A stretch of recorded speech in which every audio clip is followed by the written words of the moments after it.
नमस्कार, बहुत स्वागत है आपका। हिंदी खबर देख रहे हैं आप, मैं हूं आपके साथ श्रेया दीक्षित। माघ मेले में मौनी अमावस्या के दिन गंगा स्नान के दौरान स्वामी अविमुक्तेश्वरानंद के समर्थकों और साधु संतों के साथ धक्का मुक्की का मुद्दा सियासी तूल पकड़ता जा रहा है, जिस पर सपा अध्यक्ष अखिलेश यादव ने भी स्वामी अविमुक्तेश्वरानंद से फोन पर बात की और समर्थन जाहिर किया। उधर शंकराचार्य ने यूपी प्रशासन से कागज मांग लिया है, यानी कि शंकराचार्य ने धर्म का पथ छोड़कर सियासी चोला पहन लिया है। लेकिन सवाल यह कि अविमुक्तेश्वरानंद को शंकराचार्य बनाया किसने, और इन्हीं सवालों के साथ आज चर्चा करेंगे। लेकिन उससे पहले कुछ आपको प्रतिक्रिया सुनाते हैं। श्रृंगेरी के शंकराचार्य जी, द्वारका के शंकराचार्य जी हमको कह रहे हैं कि हम शंकराचार्य हैं, हमको साथ में लेके स्नान कर रहे हैं, तो आप किस प्रमाण की आपको जरूरत है? ये प्रशासन तय करेगा कि हम शंकराचार्य हैं कि नहीं है। उत्तर प्रदेश का मुख्यमंत्री तय करेगा कि भारत का राष्ट्रपति तय करेगा? भारत के राष्ट्रपति को भी अधिकार नहीं है कि वो तय करे कि कौन शंकराचार्य है। शंकराचार्य का निर्णय शंकराचार्य करते हैं। राष्ट्रपति नहीं जाना चाहिए स्नान करने। स्वयं वो शास्त्र के विरुद्ध कर रहे थे। जो शास्त्र के विधि के विरुद्ध करेगा, न उसे सुख मिलेगा, न शांति मिलेगी, न गति मिलेगी। स्थापित मूर्ति नहीं टूट जाए, पर वो कुछ कर रहे होंगे जनता के लिए, शायद उसको बढ़ा रहे हैं क्षेत्रफल को। आजकल तो लोग मूर्ति बना देते हैं ना, प्रामाणिक मूर्ति कभी नहीं तोड़ी जाती। कुछ दानव प्रवृत्ति के अधिकारी माघवेला प्रयागराज तीर्थ नगरी में हैं, जिन्होंने जगत गुरु शंकराचार्य जी का रथ रोक करके उनके शिष्यों की चोटी पकड़ करके सनातन धर्म को और हिंदुओं को अपमानित करने का जो काम किया है, वो बहुत दंडनीय अपराध किया है ऐसे अधिकारियों ने। मैं मुख्यमंत्री श्री योगी आदित्यनाथ जी से कहना चाहूंगा कि ऐसे अधिकारियों को चिन्हित करके उनको दंडित करने का काम करना चाहिए। प्रधानमंत्री एक विवाह के कार्यक्रम में नतमस्तक होते हैं शंकराचार्य जी के सामने। शंकराचार्य जी के मन में जो आता है, जो उनको सही लगता है, जो सवाल वो उठाते हैं, जो निंदा वो करते हैं, और उसका नतीजा ये कि शाही स्नान करने से उनको न केवल रोका गया, शंकराचार्य जो सनातन के सिरमौर माने जाते हैं, होते हैं, कोई डीएम तय करेगा, प्रशासन तय करेगा, कोई मुख्यमंत्री तय करेगा कि वो शंकराचार्य हैं या नहीं है। आप हैं कौन? आपकी औकात क्या है? तो हमारे साथ खास पैनल जुड़ चुका है। वैभव त्रिपाठी प्रवक्ता कांग्रेस से हमारे साथ जुड़ गए हैं। श्याम सलोने वरिष्ठ नेता बीजेपी से कुछ देर में जुड़ जाएंगे। ऐसे में कपीश श्रीवास्तव प्रवक्ता समाजवादी पार्टी से भी हमारे साथ जुड़ेंगे। इसके अलावा सदगुरु हरिशंकरानंद हिंदू धर्म गुरु हैं, वो भी हमारे साथ जुड़ेंगे। फिलहाल वैभव त्रिपाठी जी हमारे साथ जुड़े हुए, उनका रुख कर लेते हैं। अभी कांग्रेस से ये कह रही है कि आरोप लगा रहे हैं, कई बयान जो भारतीय जनता पार्टी के खिलाफ दिए हैं शंकराचार्य ने, और यही वजह है कि इस तरीके से उनके ऊपर अत्याचार हो रहा है। देखिए श्रेया, बात ये नहीं है कि किसके खिलाफ बयान दिए हैं या क्या बोल रहे हैं, हम उस पर नहीं जाते हैं। शंकराचार्य जी सनातन के शिखर पुरुष हैं, सिरमौर हैं, और बात यह है कि जब शंकराचार्य जी गौ रक्षा का आंदोलन चला रहे हैं, उन्होंने भाजपा से भी समर्थन मांगा। हर उस राजनीतिक दल के पास गए और उन्होंने कहा कि आप हमको यह समर्थन दीजिए कि गौ माता को राष्ट्रमाता घोषित किया जाए और गौवध बंद हो। ये तो सनातन और हिंदुओं के मन की बात है। अब सबके यहाँ गए, सबने समर्थन दिया, भाजपा क्यों नहीं दे रही है? क्योंकि गोकसी का चंदा खाने वाली भारतीय जनता पार्टी है। उन्होंने तो दीनदयाल मार्ग पे भी नहीं जाने दिया। ठीक है वैभव जी, वैभव जी एक सवाल है मेरा। आप नहीं, आप ही हैं, अभी आपसे ही बात कर रही हूँ, आपको पूरा समय दूंगी। ये सवाल है कि जो शंकराचार्य जी कहते हैं वो पूरी तरीके से सही है, कांग्रेस उसका समर्थन करती है? देखिए, ऐसा है कि शंकराचार्य जी सनातन के शिखर पुरुष हैं। विपक्ष के रूप में कांग्रेस मर्माहत उन लाखों करोड़ों सनातनियों के उस भावना को व्यक्त करने का दर्पण है, और हम उन सनातनियों की भावना को व्यक्त कर रहे हैं। ठीक है, तो 16 जनवरी का वो बयान आपको याद है शंकराचार्य जी की ओर से जो कहा गया था? ठीक है, मैं आपके सवाल पे आ रही हूँ, आपने जो जवाब दिया उसी सवाल पे।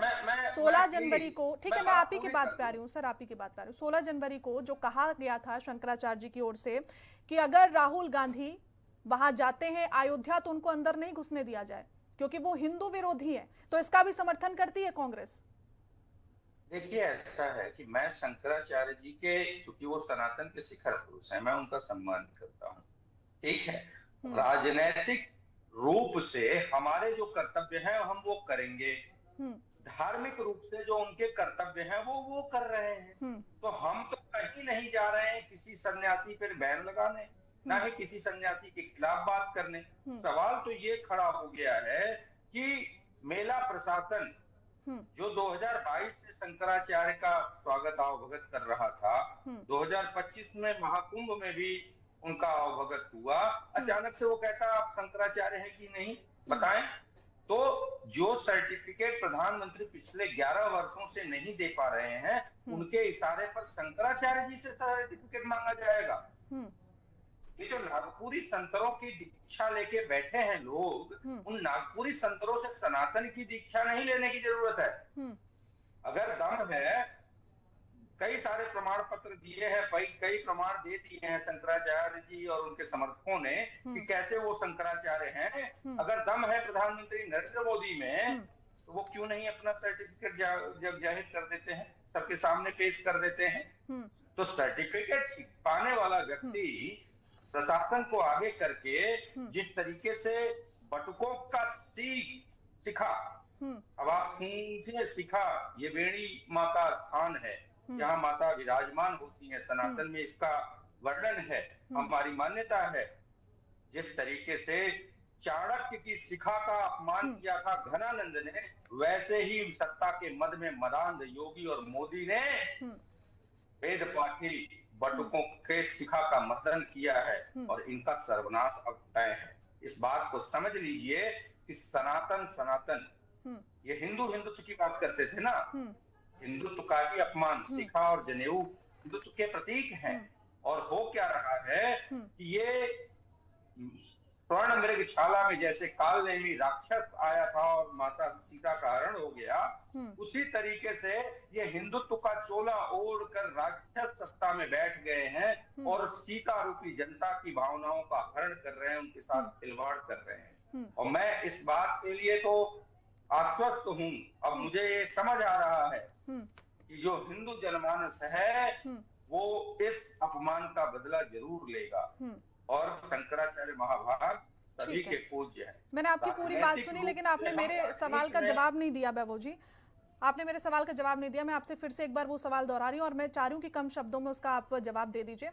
जो शंकराचार्य ने 16 जनवरी को कहा कि राहुल गांधी हिंदू विरोधी नेता हैं, उनको अयोध्या नहीं जाने दिया जाना चाहिए, तो वो सही था? सही कह रहे हैं? देखिए, ऐसा है कि मैंने वो पहले तो बयान नहीं सुना, और दूसरी बात ये है कि वो धर्मोपदेशक हमारे साथ और भी सभी गेस्ट जुड़ चुके हैं। श्याम सलोनी जी का एक बार मैं रोक कर लेती हूँ। श्याम जी हमारे साथ जुड़े हुए हैं। ठीक है, कि राजनीतिक रूप से विपक्ष का जो भूमिका है, हम उस भूमिका में हैं, और जो करोड़ों सनातनी जिनकी आस्था पर कुठाराघात किया है योगी और मोदी की सरकार में, इस मेला प्रशासन ने, हम उस आवाज को उठा रहे हैं और शंकराचार्य जी के साथ ठीक है, मैं श्याम सलोनी जी के पास जाऊंगी, लेकिन उससे पहले सदगुरु जी कुछ कहना चाहते हैं। ठीक है बाबू जी, मैं वापस आऊंगी आपके साथ। ठीक है सदगुरु, ठीक है। देखिए, मैं अभी आपको सुन रहा था और आप मोदी और योगी का नाम ले रहे हैं, आप क्यों सरकारों को इसमें बीच में ला रहे हैं? सबसे पहली बात तो यह है कि शंकराचार्य ब्राह्मण है, ब्राह्मण का अपमान नहीं होना चाहिए, हमारी सनातन संस्कृति कहती है।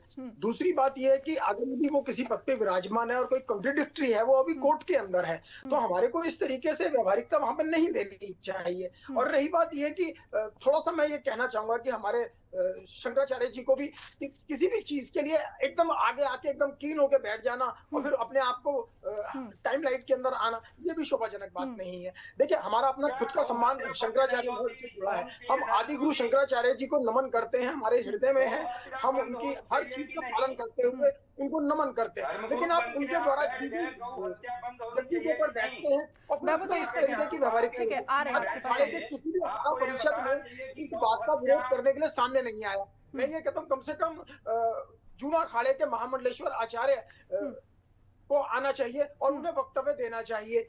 सबसे बड़ी बात यह है कि प्रशासन ने जो किया उनके साथ, और खासकर बटुकों के साथ जो किया, मैं इसका घोर विरोधी हूं और ये प्रशासन को नहीं करना चाहिए था, विशेषकर बटुकों के साथ में। और सबसे बड़ी बात है कि इसके पीछे कौन है, ऐसे कौन लोग जो शह दे रहे हैं। मैं एक ही बात जानता हूं, प्रशासन में बैठे ऐसे लोग जो पप्पू को सपोर्ट करते हैं, जो अखिलेश यादव को सपोर्ट करते हैं, जो राहुल गांधी जैसे पप्पू को सपोर्ट करते हैं, उन लोगों के द्वारा कृत्य ये कार्य घिनौना है। सरकार को इसका संज्ञान लेना चाहिए और सरकारों को बीच में नहीं लाना है। देखिए वो अपना काम करे, प्रशासन अपना काम कर रहा है, लेकिन प्रशासन में बैठे हुए कुछ ऐसे धर्म सनातन विरोधी लोग हैं जो हमारे को भड़काना चाहते हैं और हमारे सनातन को कमजोर करना चाहते हैं। सदगुरु जी, जितना मैंने पढ़ा है, जितना हमने पढ़ा है सनातन धर्म के बारे में, उससे ज्यादा मतलब शांत स्वभाव का तो कुछ है ही नहीं ना। माफ करना तो हमेशा सनातन धर्म की परंपरा रही है। किसी को भी उठा के देख लीजिए बाबा जी, आदमी आपके पास, उसके बावजूद एक तपस्वी, एक शंकराचार्य, इतना क्रोध किस बात का? बहुत शोभा नहीं देता है। मैं भी इस बात का समर्थन नहीं करता। बाबू जी, शब्दों की मर्यादा रखिए, ये शब्दों की मर्यादा रखिए। चमचा क्या होता है? क्या बोल रहे हैं आप? वो सदगुरु है, धर्म गुरु है, आप यहाँ पर समर्थन कर रहे हैं कि अपमान कर रहे हैं? बिल्कुल नहीं, आप पहले अपने शब्दों को वापस लीजिए, फिर आपकी बात सुनूंगी मैं। नहीं, बिल्कुल नहीं, जो आपने शब्द बोले बहुत गलत बोले आपने। ये सम्मान है सनातन धर्म का, ये सम्मान है सनातन धर्म का। अगर सम्मान है ये सनातन धर्म का, ये सनातन धर्म का सम्मान है। आप माफी मांगिए, आप माफी मांगिए, आप माफी मांग लीजिए। आपने चमचा बोला, सत्ता के दलाल है ये धर्म। आप अपने चमचे शब्द को वापस ले लीजिए ना, क्या जाता है इसमें? आप उस बात पे तो जवाब नहीं दे पाए। इतना समर्थन कर रहे हैं आप, इतना समर्थन कर रहे हैं तो उस बात का भी समर्थन कर लीजिए ना। 16 जनवरी को जो बयान दिया शंकराचार्य ने, उस बात का भी समर्थन कर लीजिए। ठीक है, मैं वापस आऊंगी, ऐसे तो आप आगे डिबेट बढ़ने नहीं देंगे। श्याम सलोनी जी, बाबू जी, मैं आपको फिर बोल रही हूं, अपनी जबान को एक बार फिर से लगाम दीजिए। नमस्कार, मेरी आवाज आ रही है? जी जी, बिल्कुल बिल्कुल, रखिए अपनी बात। श्रेया जी, मेरी आवाज आ रही है? जी जी, हाँ जी। देखिए श्रेया जी, सर्वप्रथम मेरा आप सभी को नमस्कार, राधे राधे। श्रेया जी, महामंडलेश्वर शंकराचार्य जगत गुरु अविमुक्तेश्वरानंद जी के साथ में जो घटना घटी, पूरी भारतीय जनता पार्टी ने इसकी निंदा की है। क्योंकि भारतीय जनता पार्टी इस समय उत्तर प्रदेश में भी एक संत के हाथ में ही है और एक ऐसे संत के हाथ में है, उनका उद्देश्य भी सनातन धर्म को आगे बढ़ाना है। तो जो शंकराचार्य जी का उद्देश्य है वही योगी आदित्यनाथ जी का उद्देश्य है। जब दोनों का उद्देश्य एक है तो सवाल ये आता है कि क्या हमारे जो अन्य लोग आए थे, अगर माघ मेला के प्रशासन ने थोड़ा सा उनको रोकने का प्रयास किया तो उनके अनुयायियों को रुक जाना चाहिए था। क्योंकि हो सकता है कि भीड़ में कहीं कोई अभद्रता ना हो जाए, चोट ना हो जाए, कोई ऐसा भी कार्य ना हो जाए जिससे कि प्रशासन गिर जाए, इसलिए हो सकता है उन्होंने रोका हो। लेकिन रोकने का जो तरीका था प्रशासन का, जिस तरीके से संतों के, उनके शिष्यों के साथ में अपमानजनक घटना की गई, वो निंदनीय है। पूरी भारतीय जनता पार्टी इसकी निंदा करती है।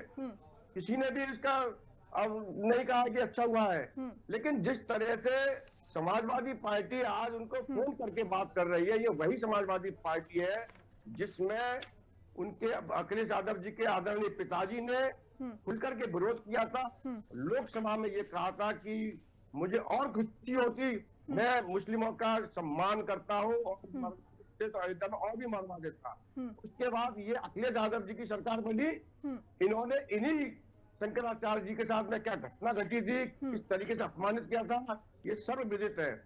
मुझे लगता है जो समाजवादी कांग्रेस पार्टी के मित्र बैठे हैं जो इतना बोल रहे हैं, संत जी से, धर्म गुरु से कहने के मामले माननी चाहिए कि इनकी सरकार ने इनके नेता जी को मानने से इनकार कर दिया था। ये तो सनातन धर्म का नहीं, किस आधार पर? इसलिए जो धर्म गुरु हमारे बोल रहे हैं, आपको बोला है, इसलिए बोला है, मैं इसको गवाह दे दूं क्योंकि आपकी पार्टी राम जी को राम नहीं मानती है।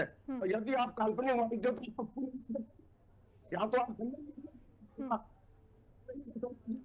ठीक है, ठीक है, मैं एक बार कपिश जी का एक बार रुक कर लेती हूँ। कपिश जी, समर्थन आखिर किस बात का समाजवादी पार्टी कर रही है? ठीक है श्याम जी, वापस आऊंगी आपके पास। कपिश जी, आवाज आ रही है आपको? जी आवाज आ रही है, आपको मिल रही है मेरी आवाज? बिल्कुल बिल्कुल। किस बात का समर्थन कर रही है समाजवादी पार्टी इस पूरे मामले पर? देखिए, समाजवादी पार्टी पूर्ण रूप से सनातन धर्म के स्वावलंबन के साथ खड़ी है। हम्म, और इसलिए खड़ी है हम्म, कि आज जिस सरकार ने, जिसमें कहते हैं कि संत और महंत हम्म, हमारे गोरक्षनाथ पीठाधीश्वर हम्म, एक सनातन के सर्वोच्च पद पर बैठे हुए शंकराचार्य ज्योतिष मठ का उनके स्वाभिमान की रक्षा ना करके उनके स्वाभिमान को कुचलवाने का काम कर रहे हैं। हम्म, अगर प्रशासन ये काम कर रहा है तो शासन जिम्मेदार क्यों नहीं है? ये हमारे धर्मगुरु जो बैठे हैं और अधर्म कर रहे हैं वो बता दें, जो जिनकी लैंग्वेज है हम्म, पप्पू, फेंकू, हम्म, क्या क्या यूज कर रहे हैं, ये धर्मगुरु है। हम्म, अरे अगर ऐसे धर्मगुरु अगर हम लोगों के सनातन परंपरा में पैदा हो जाए तो आदमी उनसे माँ बहन की गाली से बात करे। ये क्या संस्कार दे रहे हैं? ये धर्मगुरु हैं। ऐसे ऐसे जघन्य अपराधी जिनको ये मालूम ही नहीं है कि शिव तांडव क्या होता है, अभी पूछूंगा नहीं बता पाएंगे। दुर्गा जी का बीजक मंत्र पूछूंगा नहीं बता पाएंगे। गणेश जी का बीजक मंत्र पूछूंगा चादर ओढ़ के सो जाएंगे। जवाब मैं दूंगा। लेकिन हास्यास्पद इस बात का है कि जो आदमी प्रशासन की बुराई कर रहा है वो शासन की भलाई कैसे कर रहा है? कैसे कर रहे हो? योगी आदित्यनाथ जी ने एक बार अपने कंठ से, मुखार बिंदु से, या भारतीय जनता पार्टी के राष्ट्रीय अध्यक्ष या प्रधानमंत्री ने या गृह मंत्री ने ये बात कही कि उनके साथ जो दुर्व्यवहार किया गया है इसके लिए प्रशासन और शासन जिम्मेदार है? आपने किसी के ऊपर कार्रवाई की? आप स्वयं नहीं खड़े, आप कह रहे हैं क्योंकि वो ब्राह्मण है। ठीक है, ब्राह्मण नहीं है, ब्राह्मण अपनी जगह पर है। जवाब हम ठीक है। वो इस देश के सनातन कभी से एक बार परंपरा 2015 का वो समय भी हम याद कर शरीर- लेंगे जब इस तरीके की घटना तब भी हमने देखने को उस समय मिली थी। समाजवादी पार्टी की फिलहाल सरकार थी, समय इतनी की इजाजत देता आप सब हमारे साथ जुड़े उसके लिए बहुत बहुत शुक्रिया। और इसी के साथ बुलेटिन में बस इतना ही। देखते रहिए हिंदी खबर। अपनी लड़ाई अभिमन्यु की तरह चक्रव्यूह में लड़ रहे हैं।